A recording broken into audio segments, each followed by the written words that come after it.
Welcome back to the Forensics Detailing channel, guys. You're now seeing me don the old woolly hat. It's getting cold. Big thanks to County Detailing Supplying for sent me this hat. It'll keep me warm. So cheers, James. Much appreciated. This video is to talk about the results of the spray and rinse testing video that we've just done. So I'm going to, excuse my throat, going to set the camera down and just make sure you've got a good view there. Yeah, that'll do. That'll do. And we will get chatting. Now, hopefully I am not out of shot. So, spray and rinse. What do I want to talk about here? Some things that are interesting about that video is I didn't use rigid scoring to determine who wins and who didn't. If I used rigid scoring, it would have gone this way. I say rigid scoring, just any old scoring. Using points, Turtle Wax would have come first with 44 points.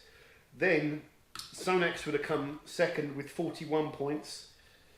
Then Geon would have come first with 37. Then Maguire's would have come in with 32. Then Bouncers would have come in with 28. Autoglym would have come in with 27. This would have come in with 26. And this stuff would have come in, Kochi would have come in with 19. Sounds a bit tight because there's a big difference in points there, but that's giving the one that won each. So say I was measuring beading and this one came first, I'd give it 8 points, and if this one come last, it would get 1 point. So that's how I did this quick tally up of points, if you like. So yeah, you know, you can lose quite a lot of marks for certain things. I just wanted to talk about each product, give it a proper fair crack of the whip, because normally what happens with these videos is the one that wins, everyone goes and buys if they've not tried it, or they might try the second one, you know, if they've tried the first one or something like that. Now with these products, is it really going to make that much difference? Well, with certain things, yes it is. Like, for example, if you really like hydrophobic products, I wouldn't use the Koch or the Autoglym products, for example, because they don't give you nice juicy beads from what I can see, and they're not quite as durable as the other products, and they go down to a slower sheeting quite rapidly. But if you wanted value for money, then these two products kill the rest of them. So there's all these criteria, and that's why I try and do all these different things in these videos. So let's talk about the protector wax, guys. This is the one that you'd use if you're in the trade, because this one bottle, you use about 20-30 mil per application. So it's 30 mil per application, so you get 33.3 applications out of this one bottle. Whereas like this one here, you'll get 3 applications out of one bottle, and it's the same price. So that's the reason why generally, you know, you go for these Kochi kind of products, is they typically offer you good value. This one though is not offering you the bling, and I think Koch probably aren't a bling brand, which is interesting, isn't it? A lot of these consumer brands here understand that beading and hydrophobicity is very important, whereas like the German brands, maybe Sonax aside, a lot of the times they're trying to produce you chemicals which are safe on the environment, mild, cost effective, and all that sort of thing. So there's different aims. Next up, this Soft 99 Raindrop one. I don't like rattle can products generally, guys. I really don't, because you just empty them. So this would be empty after a few goes. I mean, that might be a good thing, because like I've said before, you can never really finish any of these products. You have so many. So at least if you buy this, you know you're actually going to get through it. What you're getting here is really good durability and really good hydrophobic product. No pumping or anything like that. No wet fingers, you just spray it on. But it's all a bit kind of manga, and it's manga. Do you remember that? It used to be massive when I was growing up, manga. Fist of the North Star. It's all a bit kind of Japanesey. It's all a bit funky. I don't know. It's just a different kind of culture, isn't it? And you can see that in the way it looks and everything like that. But it's an interesting product. A powerhouse of a product as well. Very durable. What I've said for Koch really applies to Autoglym, that you get tons of it for free. And you could just use, say, 30 or 40 mil per litre in a pump cannon rather than a snow foam cannon. Pump cannon, what the hell is that? No, it's fireworks night tonight, so there's going to be loads of banging around in the background. So yeah, this is a decent product, easy to use, good value, but not the blinging kind of beads.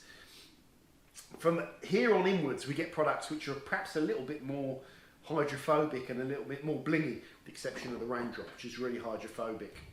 Bead juice is the one that I would suggest if you've used these products in the past and have had problems with them. This one perhaps is a little bit less prone to streaking and leaving little patches of product than the other ones. In fact, there's quite a big difference between this and some of the other products. The next one, I would say, in terms of being good to apply, is the Sonax product, in my opinion. Then after that, it really wouldn't matter. The Koch one's quite easy to use. The Geon's quite easy to use. These two, you need to be a little bit more careful with them. The downside of the bead juice is it smells of vinegar, and sometimes it can run out and dribble onto your fingers, and you get that smell, and you want to wash it because it's quite a strong smell. Usually all the Bouncers products smell amazing. It is the material they are using, and there is no masking that kind of fishy smell in there, unfortunately. But yeah, this is a decent one. Mid-order on kind of price as well. More or less, most of these products are around about sort of 20 quid a litre with some exceptions. Next up, the Maguire's Hybrid Ceramic Wax. Really powerful sort of SiO2 product this, and if you lay it out right, it's very repellent, very very beady, you know, and I think the paint looks good, but you've got to wait for the next day to kind of really feel the paint and look at it. Seems to sort of need a bit more time on the panels, this one, to give you its best look. And also you need to be very careful with not over applying too much. So that's how I feel about this one. As a spray and rinse product, I would say that Maguire's is probably the most risky one to apply. Spraying this thick product on top of thin water, you know, you want to get away from it a little bit and mist it on so you get good coverage. And don't ever just spray a big footprint of it in one area, because that's enough for it to go wrong. Geo Wet Coat, this was my winner, because I believe it has the je ne sais quoi. What is the je ne sais quoi? I don't know. See what I did there? The je ne sais quoi is all detailing companies, or most of them, are trying to sort of convince you, and it's their job to convince you that their products are the best on the market, and they've got excellent technology, kind of cutting edge technology and all that sort of stuff. I think Geon sort of satisfies me the most, that it is kind of cutting edge, even if it isn't. The products kind of make some claims around self-cleaning and compatibility with ceramic coatings, because that's what they've been developed for. Maintenance products that can be used with or without cars that have got coatings on them. And this product, like I say, seems to give you a bit of self-cleaning. Doesn't get buried like the other ones. So that's a characteristic of the material that they're using in there. And that is priceless for me. Some of these other products, what is the point of putting very expensive ceramic coatings down that take 2 or 3 days of prep polishing, and you put this coating down, it's supposed to make cleaning your car easier and repelling dust, and then you go and cover it with like a wax-based, water-based spray emulsion and bury it. You might as well skip the ceramic coating and just put a normal sealant down, or, you know, put the spray wax down. You're not going to get a chance to see your coating, see the benefits, whereas I think this will complement a coating better. And if you haven't got a coating, you're still going to get the benefit of using it. So that's why it won my particular test. Some people might dispute that, but everything's disputable, isn't it? In second place was the Sonax Spray and Seal, and this product, you know, did really well in all the gloss, the haze and the slickness, and is nice and easy to use. So a very good one, actually. I can see why it's picked up the second place. I put it in third because it doesn't last that long and it's not as repellent. So it doesn't have the wow factor on beading and stuff like that. But I think it's fair to say these 4 products here were the front runners for potential victory.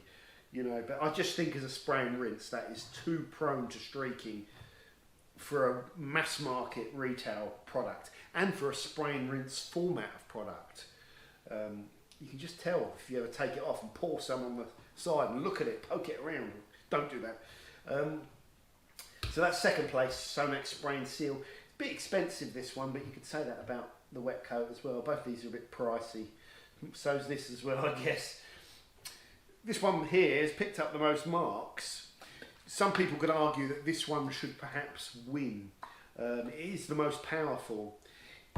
If you had like a long section, a long wall of clear coat, like the side of a van, and you had it sectioned off and you could do a demo, have each product hanging there, have the side of the van all wet, go in with one squirt of this, rinse it off, one squirt of the next one, rinse it off, you would see this one bead up quicker than all the others. The other ones you need to sort of blast them a little bit more, then you start seeing the repellency come through. The repellency on this stuff comes through instantly. Like the bond is so rapid. I know I've mentioned this a few times. So I don't know if that's just due to the nature of the siloxane they're using or how much they're using. It does also contain wax, so they're not siloxane, just siloxanes. You know, you can use other materials as binders and stuff like that in that film that it kind of forms. Like I say, the only Achilles heel with this product is you can misapply it. But the price on this, guys, at £4.73, as someone said, you can get it for £4.73. You know what I mean? It's like, I don't know, you get people that are very cynical with the kind of detailing scene and the market and that sort of stuff, and they just want kind of like the cheapest products. But then you get other people that say if you buy the cheap stuff, it's no good and it's rubbish. You know, you've got to pay the money. There's that whole debate. But I think this product defies that rule because it's cheap, but it's not nasty. It's cheap and it's potent, and you just got to be careful with it. But once you realise how it can go wrong, which isn't, you don't need a rocket science, bachelor in rocket science to work out. Just don't use too much of it. Make sure the car's lovely and wet. Just one little blast over each panel. And then spread it with the water. Work your way around each time, and then towel dry it. Should be fine. Keep it well away from glass, and you are done. So really, someone could say to me, this one perhaps deserved to win, but it doesn't. This is the next interesting thing, isn't it? We hear all this discussion about the ceramic bandwagon. Now, Turtle Wax are bringing out all these ceramic products, and there's always an element of cynicism out there on the market, and you'll hear some guys say, "Oh God, it's just another company jumping on the ceramic bandwagon." And you know what? Kind of fair enough, you can say that. So I don't know if these new ceramic versions of these products are going to be better than these versions. They're going to have to go some way to do it, I tell you. But the product like Geo, which advertises self-cleaning, kind of proves it to me.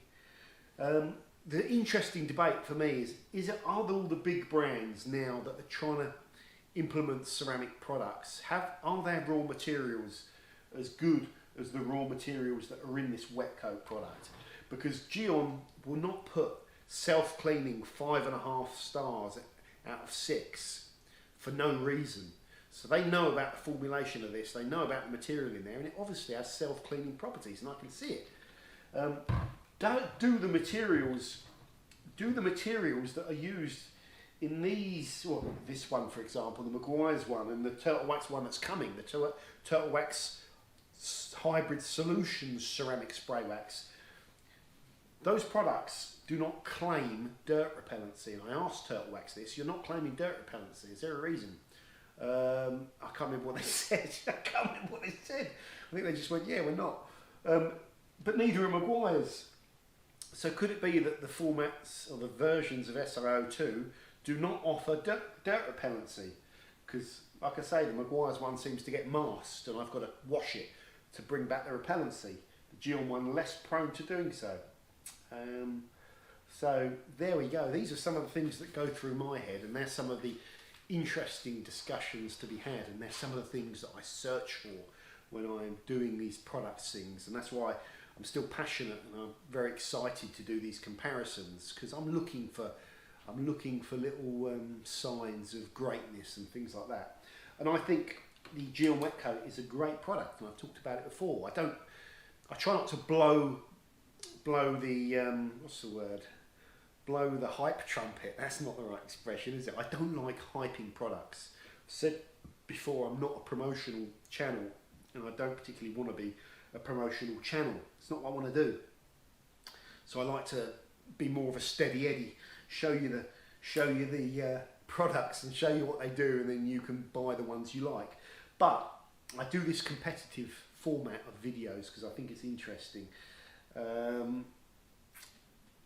Don't always get the right answers as well, guys. Someone else could come along, take these 8 products and come up with a completely different order of, you know, completely different order. It'd be interesting though. I don't think there'd be too much dispute. If you were here with me doing these testing, I can show you what I'm seeing. I think you'd kind of follow the logic that I've got here. Although we're all different, aren't we? We're all different. So who knows?